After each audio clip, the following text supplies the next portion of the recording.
ini adalah pemilu terburuk dalam sejarah pemilu sejak tahun 25. Ya, apabila sistem ini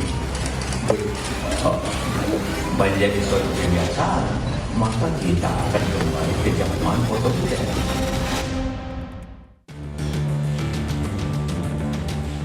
2024 jadi sejarah pemilu terburuk. Begitu kata Wakil Presiden ke-10 dan 12 RI Yusuf Kalla. Bahkan yang paling dikhawatirkan JK bisa mengarah ke otoriter. Tentu pernyataan JK bukan tanpa alasan. Apalagi setelah KPU menghentikan penayangan grafik perolehan suara di Sistem Informasi Rekapitulasi Pemilu atau Sirekap. Publik pun mempertanyakan transparansi soal penghitungan suara yang seakan berada di ruang gelap.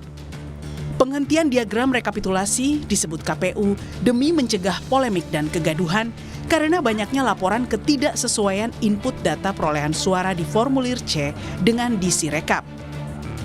Wakil Ketua Umum PAN Viva Yoga pun mendukung Sirekap di take down sementara. Namun KPU tetap diminta transparan soal penghitungan suara berjenjang.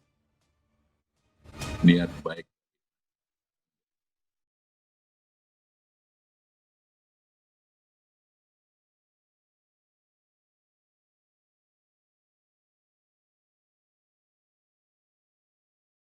dihentikan dulu karena problem ketidakmampuan di dalam menghandle soal teknologi sehingga tidak lagi menimbulkan polemik dan konflik di tengah masyarakat. Senada dengan PAN, mantan Ketua Bawaslu Muhammad menyebut KPU sebagai penyelenggara pemilu seharusnya bisa menjawab setiap permasalahan yang muncul dalam tahapan pemilu, termasuk soal kendala Sirekap.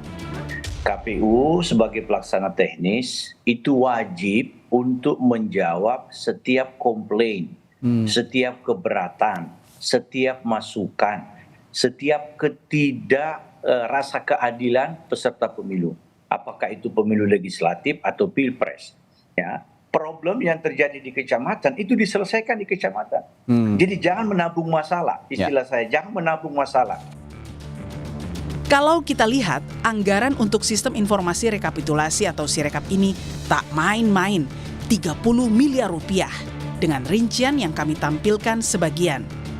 4,3 miliar untuk BIMTEK penyelenggaraan rekap suara, 2,7 miliar BIMTEK penggunaan teknologi informasi, 723 juta rupiah untuk penyiapan substansi sistem IT. Bahkan untuk konsultan IT dianggarkan 200 juta rupiah hingga pengembangan aplikasi untuk dalam dan luar negeri 4,8 miliar rupiah. Jika begitu besar anggaran yang digelontorkan, mengapa masih ada kesalahan di sana-sini? Lalu pertanyaan selanjutnya, jika pemilu 2024 dikatakan menjadi pemilu terburuk sepanjang sejarah, lalu mampukah pemilu kali ini menghasilkan pemimpin terbaiknya? Tim Liputan, Kompas TV.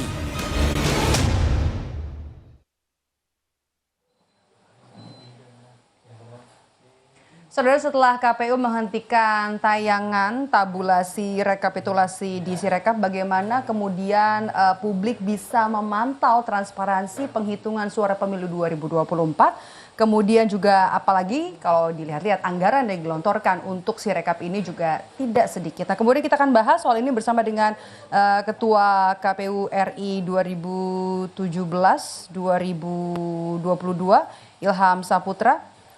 Halo Mas Ilham, selamat sore. Langsung saja komentar Anda yang paling penting soal penghentian penayangan untuk tabulasi di aplikasi Sirekap. Ya, tentu saja Sirekap sebagai alat pembanding, sebagai alat transparansi dan juga sebagai alat agar tidak ada manipulasi suara. Jika kemudian hasilnya di take down, saya kira ini menjadi persoalan. Kenapa demikian? Karena tentu ini akan menambah kecurigaan publik kepada penyelenggara pemilu terkait dengan carut-marut penggunaan Sirekap.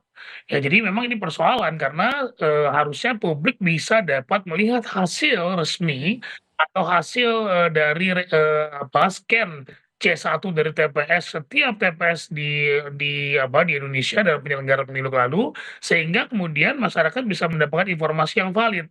Tapi sekarang kan malah kemudian dari awal sudah ada persoalan dengan Sirekap, kemudian sempat dihentikan rekapitulasi dan penggunaan Sirekapnya pada di kecamatan, dan sekarang malah kemudian saya tidak tahu sampai kapan Aha, kemudian take down hasilnya seperti itu. dihilangkan. Mhm, mhm, Silakan.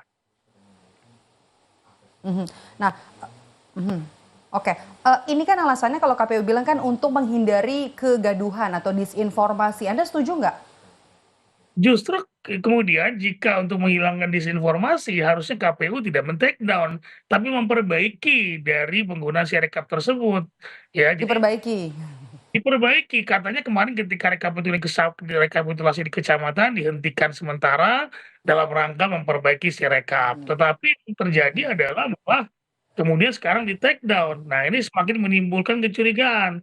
Penyelenggara pemilu tidak boleh kemudian memberikan keraguan-raguan kepada publik, tidak boleh kemudian menyampaikan hasil yang kemudian bisa diterjemahkan dengan hal-hal yang negatif. Tapi penyelenggara pemilu harus memberikan kepastian hasil, kepastian hukum terkait penyelenggaraan pemilu tersebut.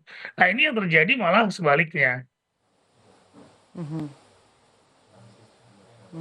Oke, sebagai orang yang pernah menjadi bagian dari penyelenggaraan pemilu dan juga cukup berpengalaman dan kalau dulu juga aplikasinya namanya Situng ya, Mas Ilham, apa yang mau Anda atau apa yang Anda garis bawahi dalam Sirekap ini kesalahan-kesalahannya, kemudian ke evaluasinya atau review dari Anda? Ya pertama mungkin, proses bisnisnya ya terkait dengan Sirekap ini.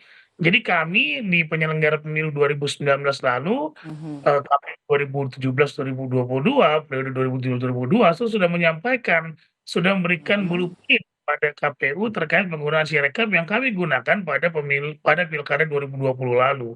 Memang, konsep, Sirekap pada pilkada pilkada 2020 lalu skupnya adalah pilkada, di mana itu setiap daerah yang melaksanakan pilkada, menyelenggarakan pilkada, bisa menggunakan Sirekap sebagai alat bantu.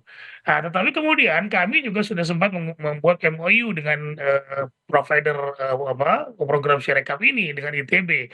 Dan kami juga sudah sampaikan bagaimana kalau ITB kemudian membuat, mhm, modal model rekapitulasi untuk pemilu 2024. Nah, setelah itu kami demisioner, kami tidak lagi menjabat sebagai penyelenggara pemilu. Nah, kemudian KPU yang periode mhm, sekarang tidak kemudian bertanya, melibatkan atau ada transfer knowledge yang bisa kemudian kami mhm, berikan kepada mereka. mhm, Dan juga saya melihatnya tidak banyak sebetulnya simulasi secara masif yang dilakukan oleh KPU sekarang terhadap penggunaan Sirekap. Bahkan PKPU-nya juga baru dikeluarkan menjelang pemilu 2024 itu sendiri. Nah, ini menjadi persoalan karena manajemen penyelenggara pemilunya, manajemen Sirekapnya juga lemah. Yang terjadi, karena memang, tidak secara masif melakukan, mock election atau terhadap penggunaan Sirekap, tidak ada simulasi yang begitu masif, sehingga tentu ada kebingungan-kebingungan dari penyelenggara pemilu di level bawah, dalam menggunakan Sirekap ini. Dan juga termasuk Sirekapnya, yang tidak bisa membaca terhadap, hasil foto yang diambil oleh penyelenggara, terutama petugas di KPPS. mhm, betul. Mhm, mhm. Kalau kita lihat juga kan anggarannya, itu dari sisi anggaran. Tadi kan dari sisi sistemnya. Kalau dari sisi anggaran, anggarannya kan nggak kecil, diambil juga dari APBN. Menurut Anda apa yang perlu dievaluasi? Ya, tentu ini pertama harus dievaluasi terkait dengan penggunaan anggaran untuk penggunaan Sirekap. Tentu dengan ada BPK atau ada juga mungkin BSSN terkait dengan apakah kemudian Sirekap ini sudah Mhm, diakreditasi terkait dengan penggunaannya gitu ya. Kemudian kedua harus ada evaluasi menyeluruh.